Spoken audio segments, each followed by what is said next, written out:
démocrates. Merci Madame la Présidente. Mes chers collègues, cette question s'adresse à Monsieur le ministre du Budget et des Comptes publics. Nous avons abordé ce budget dans un esprit de responsabilité budgétaire, de respect des positions et de recherche du compromis. Mais loin du compromis, c'est une guerre de position à laquelle nous avons assisté. L'examen de notre Assemblée a conduit à une forme de concours des outrances entre les deux extrémités de l'hémicycle qui se soutiennent et se renforcent. L'un a fait adopter un Frexit de fait, l'autre près de 40 milliards de hausse d'impôts. Pour nous, groupe démocrate, nous ne pouvons que repousser ce texte en l'état. Mais nous devons donner un budget à la France et le cheminement de ce texte doit se poursuivre. Il y a un chemin pour sortir la France de l'ornière budgétaire autour de 3 priorités que le groupe démocrate a défendues. La responsabilité budgétaire, la justice fiscale et le développement économique conforme à la trajectoire d'adaptation au changement climatique. Ma question sera donc double. Monsieur le ministre, l'équilibre entre 2 tiers d'économie budgétaire et 1 tiers d'augmentation des impôts nous semble au groupe Les Démocrates juste. Est-ce toujours l'objectif du gouvernement ? Pouvez-vous nous confirmer, comme ce que nous défendons depuis plusieurs semaines, que les plus fragiles d'entre nos concitoyens seront épargnés par ces efforts ? A contrario, la participation des plus aisés à l'effort de rétablissement de nos comptes publics se justifie pleinement.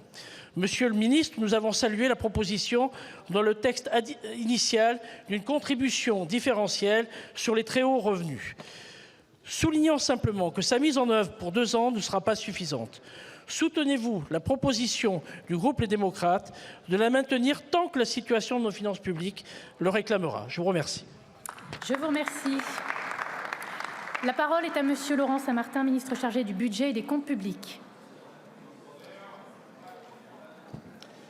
Merci Madame la Présidente. Mesdames et Messieurs les députés, Monsieur le député Jean-Paul Mattei, permettez-moi, à travers cette réponse, de vous remercier personnellement et l'ensemble des membres du groupe démocrate et en particulier les commissaires aux finances pour votre assiduité et l'ensemble des propositions que vous avez faites pendant ce projet de loi de finances et pendant le projet de loi de financement de sécurité sociale. Je partage d'abord votre constat. Nous étions partis d'un cadre qui était clair, celui d'un effort de redressement de nos finances publiques sans matraquage fiscal. Force est de constater qu'à l'issue de l'examen de cette première partie vendredi soir, dans la nuit de vendredi à samedi, ce cadre n'a pas été respecté. Avec d'un côté, effectivement, plus de 35 milliards d'euros d'impôts en plus. Et inutile de croire que cela concernera seulement quelques millionnaires ou quelques grandes entreprises. C'est évidemment sur l'ensemble du pays que cela pèsera. Et puis de l'autre côté, vous l'avez mentionné également, la fin de la contribution de la France à l'Union européenne qui est tout à fait inenvisageable et inacceptable. Pour tout cela, évidemment, la copie présentée par l'ENFP en complicité avec le Rassemblement national me paraît tout à fait inacceptable. Vous avez posé 2 questions précises, permettez-moi d'y répondre. D'abord, oui, je vous confirme que le gouvernement souhaite toujours, au minimum, cet équilibre de 2 tiers de baisse de dépenses publiques, 1 tiers de contributions exceptionnelles. S'il y a moins de dépenses publiques, alors nous serons les premiers à le saluer. La deuxième question qui est la vôtre, c'est sur la CDHR, cette contribution différentielle sur les hauts revenus. Vous mentionnez à juste titre que quand on parle de justice fiscale, nul besoin forcément de le contenir dans un temps trop étroit. Aussi, votre proposition me semble très juste et très bonne, à savoir que tant que la contribution différenciée en termes de hauts revenus permettra de réduire le déficit public jusqu'à un certain terme, qui pourrait être par exemple de 4%, alors cette CDHR doit être préservée. C'est une évolution du texte que vous avez proposé et que je propose de retenir.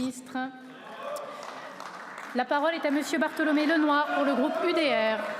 Ah, une réponse de Monsieur Mattei, allez-y. Non, je voulais remercier Monsieur le ministre pour la dernière partie de sa réponse sur la contribution différentielle qui me semble vraiment importante au niveau de la justice fiscale pour accepter la réduction des dépenses qui sont nécessaires. Et je souhaite que le texte puisse cheminer au Sénat et qu'on retrouve un peu la raison. Je vous remercie. Merci. La parole est à Monsieur Bartholomé Lenoir.